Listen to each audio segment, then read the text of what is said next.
Alright, it's time to continue reading where I left off last time.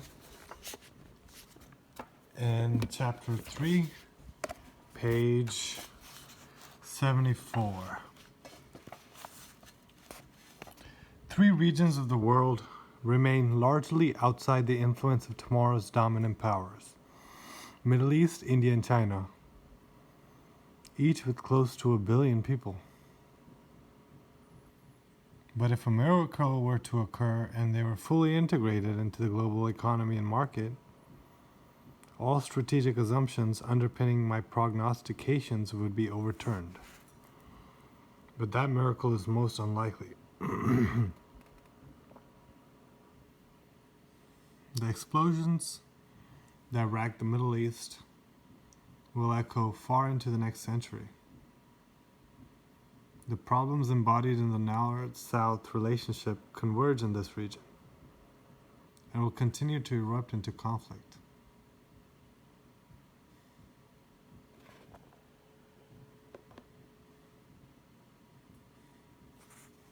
The region is volatile partly because there are no stable boundaries and the facts of national histories are still disputed by contending parties. Kashmir is a good example. 3 nations are claiming the land that was originally part of the Jammu and Kashmir state. And its own people have no say in this matter, it seems.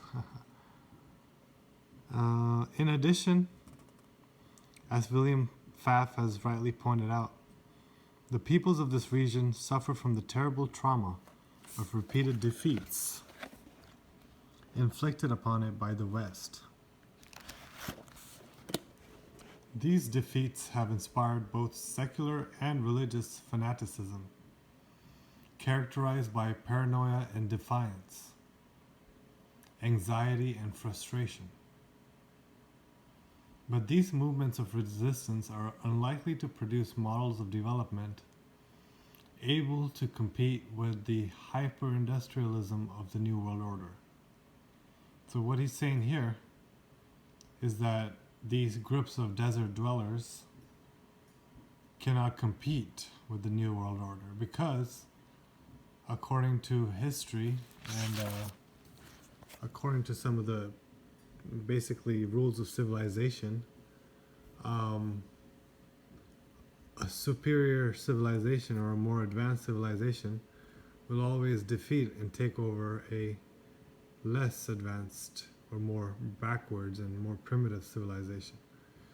Therefore, the only places where tribal people can really survive is really hostile climates like Afghanistan, or lost in the middle of a jungle like in the Amazon, or like scattered and isolated tribes here and there in the islands of East Asia, Southeast Asia. So yeah, sad that we don't have any freedom with these big leviathans all around us. All right. Of course, the accident of geological caprice, that's what I was talking about earlier in the last video, which has given 5 countries, and out of these 5 countries, more than half of them are under siege right now.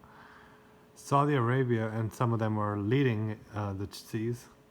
Saudi Arabia, Iraq, Kuwait, Iran, and the United Arab Emirates. So these 5 countries have 60% of the world's known oil reserves. And like we can't survive without oil and the system that relies on oil. But I guess it's the most advanced system, so I guess we can until we kill all these psychopaths running shit. Ensures the question of who controls certain energy sources and who rules a given country will remain painfully important for a very long time to come. Alright, so this region is painfully important for a very long time to come, at least the next 80 years. Now this has come true, so let's read this. India could experience particularly strong growth if it manages to sustain its opening to the world market. Many hundreds of millions of Indians could soon be active consumers. I guess that's where the future American brides will be advertised into. The subcontinent and China. The subcontinent will become important to both the dominant regions of Europe and Japan, both of whom will try to bring it into their orbit as a beachhead for multinational companies and as an important strategic post for diplomacy. Alright, so India is part of... Wow, what the hell's going on with this light, huh? So I believe India is part of the... India is part of the region of BRICS countries: Brazil, Russia, India, China, and South Africa. So these 5 countries are not part of the European or the East Asian, Japanese, I guess, heads, or maybe it's the Pacific Asia conglomerate, which is the next competition to the European sphere. But anyway, these 2 regions, and then there's the BRIC countries, which are their own kind of axis of power. And yeah, that's what I think really happened with India and China. But they're all in the same kind of sphere, it seems. I don't know, whatever. China is engulfed in a long period of crisis and retreat as a result of the Tiananmen tragedy and the subsequent decision to pursue economic reform without political revision. So he thinks this strategy will ultimately fail. As soon as the logic of market reform regains momentum, rapid political progress will be possible once again. But I found the Chinese were labeled as the model United Nations country, and therefore the whole world moved towards the Chinese repressionist model,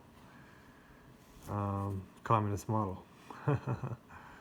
So yeah, the market reform logic, just like the 2008 economic crisis, changed America greatly.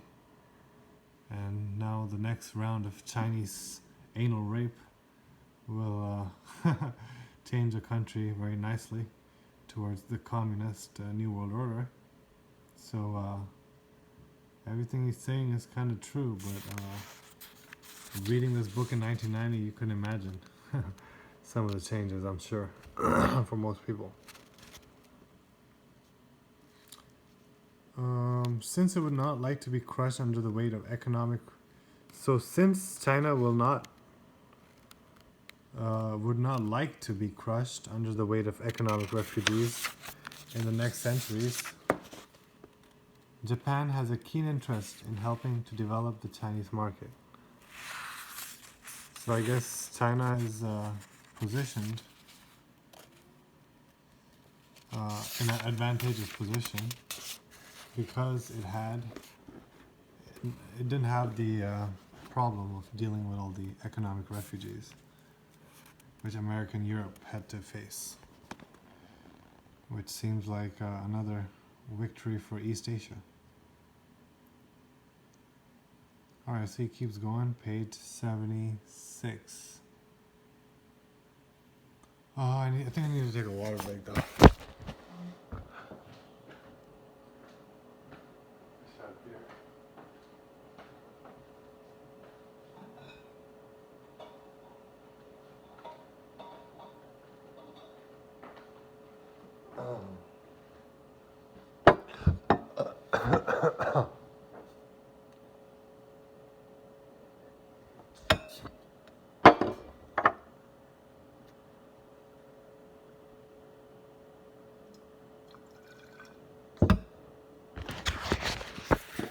Whew.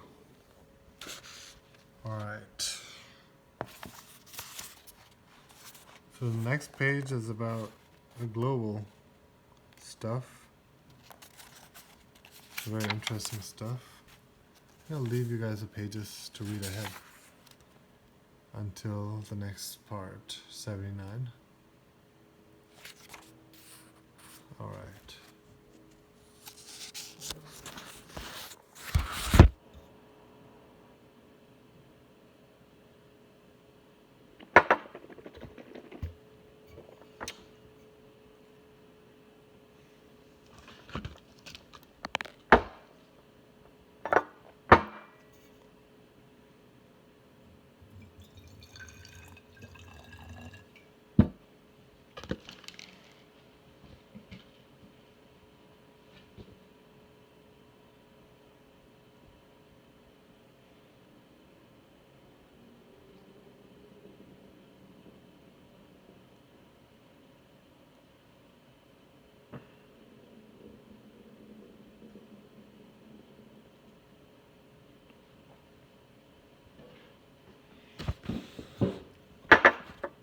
All right. I'm trying to read ahead. So demography. Hold up.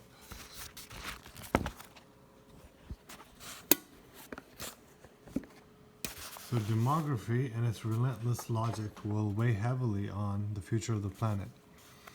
By 2050, 8 billion people will populate the Earth.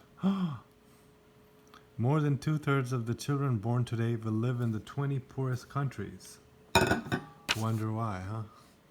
In 30 years, there will be 360 million more inhabitants in China, 600 million more in India. All these little kids polluting the earth, just like me. 100 more in Nigeria, I guess that's where Obama came from. Bangladesh and Pakistan. That's Bin Laden territory. The population of Nigeria, which doubles every 22 years, will equal today's world population in 140 years. By 2050, the number of people of working age in the world will have tripled. More than half of the global population will then be urban as compared to 1/3 today. Well, if they put us all in lockdown and force everybody to stay indoors, then yeah, it'll seem like the world has tripled because there's more people around us. But more than half of the global population are more of the same people. More than half of the global population will then be urban as compared to 1/3 today. So more than half of the global population will then be urban as compared to only 1/3 in 1990. That's crazy. Mexico City alone, well, yeah, that's true. I pretty much transitioned from a rural to an urban setting around that time. More than half of the global population will then be urban. So you see, this is all changes that are happening to our country and to the world on a global scale because of the clock, the tick-tock clock. Don't stop, can't stop. Bad boys on top. So yeah, I think I'm gonna do raps in this at the start of these videos in the future, just to make it a little more entertaining because it's a lot of dry reading, you know. And most people don't have the training necessary to be able to handle it. So I already did a rap. Maybe I'll do one at the end. So. By 2050, the number of people of working age in the world will have tripled. More slaves and more raise until lockdown. More than half of the global population will then be urban as compared to 1/3 today. Okay. Mexico City alone will have 30 million inhabitants before the end of the century. Damn. Across the world, 100 million children under 5 years of age will die of hunger or disease. All I gotta say, when you live in a third world country, they really make it obvious, the population. They put them all out in the streets, making it obvious that it's overpopulated. And it makes the regular people resent them, feeling like they're eating all the wealth that should be coming to them. And it's all a big divide and conquer scheme, using this dirty brown bodies shitting up the roadside as a form of propaganda to hit us on a subconscious level. Just like in that movie Brazil, where he had those dreams of those poor people chained up, eating at his conscience. So seeking to escape from their desperate fate, millions will attempt to leave behind the misery of the periphery to seek a decent life elsewhere. They will become nomads of a different kind, a new version of the desert nomad, migrating from place to place, looking for a few drops of what we have in Los Angeles, Berlin, or Paris, which for them will be oases of hope, emerald cities of plenty and high-tech magic. Is the Wizard of Oz coming from yours, you and yours, the U.S., U.S.? No, USA, Usha, Oz, same master, hitting buttons with high-tech gadgetry, coming to take over the whole planet with plenty of laws and schemes like hieroglyphics, all things, that song, the album, Third Eye Vision. Yo, where's the land of Oz? And we are looking for the Emerald City, cause we are living in poverty. Barely got decent food to eat, it all tastes like crap. Gotta go to McDonald's to catch a taste of satisfaction in the tongue, not in the belly. That's how they make you dumb. Magic, Babylon Kingdom, Queendom, rather. Oh, brother. Or, back to the reading. Or they will redefine hope in fundamentalist terms, altogether outside modernity. Okay? So that's a bigger danger for the poor people, to redefine hope like Tupac style, thug life style, in fundamentalist terms, altogether outside modernity. Bitches ain't shit. This dynamic threatens true world war of a new type of terrorism that can suddenly rip the vulnerable fabric of complex systems. Here we go back to the movie Brazil. Speaking of Brazil, Latin American and Asian populations already, I guess it's symbolic that he put this here. Latin American and Asian populations already press at the doors of the Pacific Rim. In the United States, where the Hispanic population is 20 million and counting. Wow, so it's like the Asian threat within, huh? Migration will upset the cultural and linguistic balance, transforming the very nature of America, severing it from its Anglo-Saxon and European origins. Welcome to the new PC America, right? Nothing to do with the old European customs of the civilization of Renaissance and so forth. It is possible, of course, that America will be able to absorb this shark and turn it to its advantage. Alright? After all, there is in the very idea of the country the sense that no one people or ethnic strain has a privileged purchase on the national identity or character. Yeah, but unfortunately the whole anti-white bias, turning the minorities against the whites in a race war, has totally destroyed that beautiful part of Americanism. The future of the United States lies in Latin America. Whoa. So the future of the United States lies in Latin America. Wow. Okay. Because the notion of the melting pot and whatnot.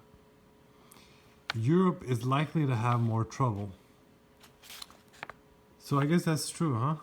Latin America has a lot to do with what will happen in this new millennial America. In fact, I heard somewhere that the southern half of the whole continent, or actually the southern half of the nation of the United States, will basically be Spanish speaking because of the great changes of the new millennium and the migrations, great migrations. it'll be English and Spanish speaking both in the southern states, all the way east to west. So Europe is likely to have more trouble. The logic of continental integration confronts a long and bloody tradition of ethnic and national rivalries, history of chauvinism and xenophobia.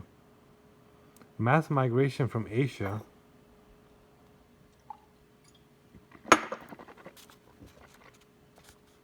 Africa, coupled with the flooding. They need a smoke break now.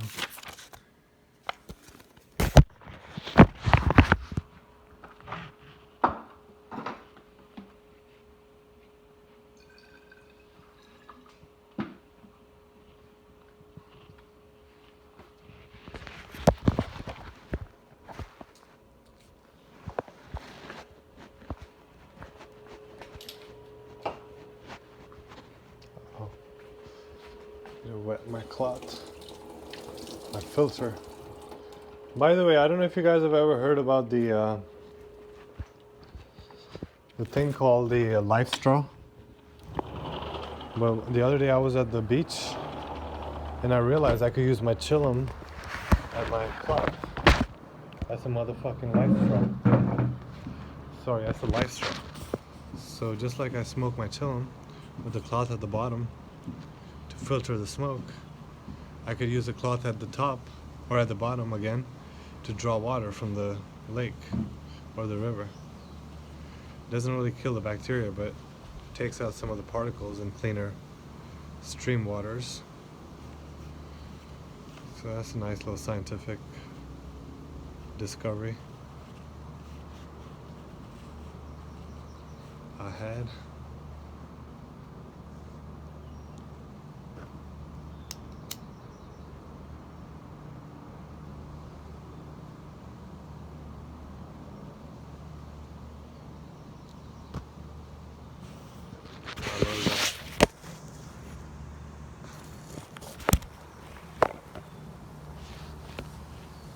Europe is likely to have more trouble. The logic of continental integration confronts a long and bloody tradition of mass migration from Africa, coupled with the flooding into the western and more prosperous straits by hard-pressed Eastern Europeans, will prompt the construction of a new Berlin Wall, a wall that seeks to prevent the people of the periphery from seeking refuge in the centers of the prosperous north. The migration of these nomads will be regulated, since a rationalized and controlled flow of migrants will be advantageous. Much as Germany uses Turkish Gastarbeiter, stomach biters, to do work few Germans are willing to do, so will the intermediary states of the emerging world order need workers from the periphery for specific work for specific amounts of time.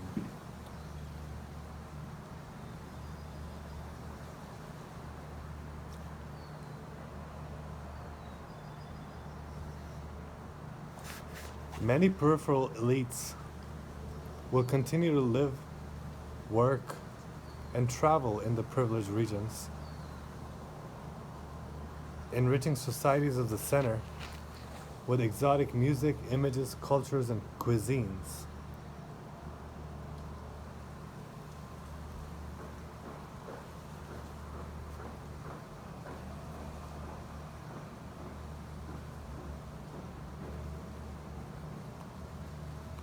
But neither the Pacific nor European spheres will accept the majority of poor nomads. They will defend their cultural and political identity. They will close their borders to immigrants who refuse, after a decent interval, to return to their own benighted lands. So I guess some people are going to get kicked out of Europe soon. Quotas will be erected and restrictions imposed for citizenship and for property. Social norms will ostracize foreigners. Like the fortified cities of the Middle Ages, the centers of privilege will construct barricades of all kinds, trying to protect their wealth and their internal stability. The failure of Marxism is seen in the Third World as the failure of Western culture. So the failure of Marxism is seen in the Third World as the failure of Western culture and an end to the fight against systemic misery.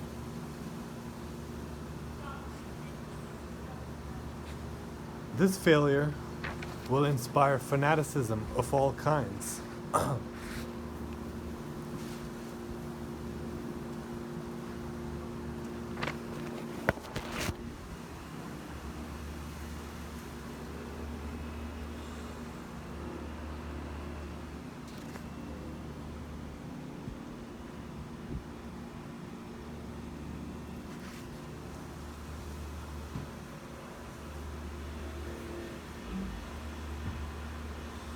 That's my lemongrass to repel the mosquitoes.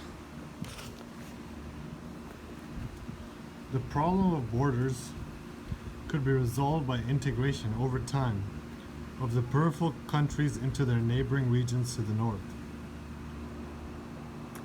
Following the pattern of Europe, for example, the United States, Mexico, and Canada are currently preparing to establish a free trade zone stretching from Toronto to Tampico. That's the North American Union. One can imagine a similar arrangement between the intermediary states of the hinterland and the marginal nations of the periphery, thus opening up the possibility of enlarging democratic market-oriented zones in large regions across the world. So there will be a possibility of enlarging these market-oriented democratic zones in most of the world. Nevertheless, even if such north-south accommodation along borders were to occur, it would not solve the structural distress of the periphery as a whole.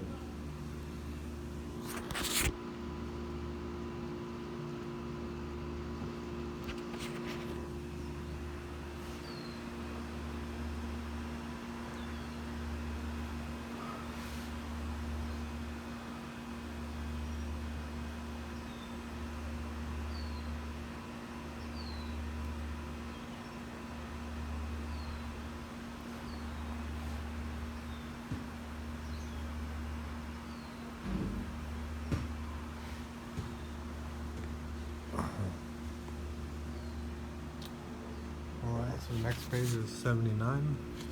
So we'll catch up.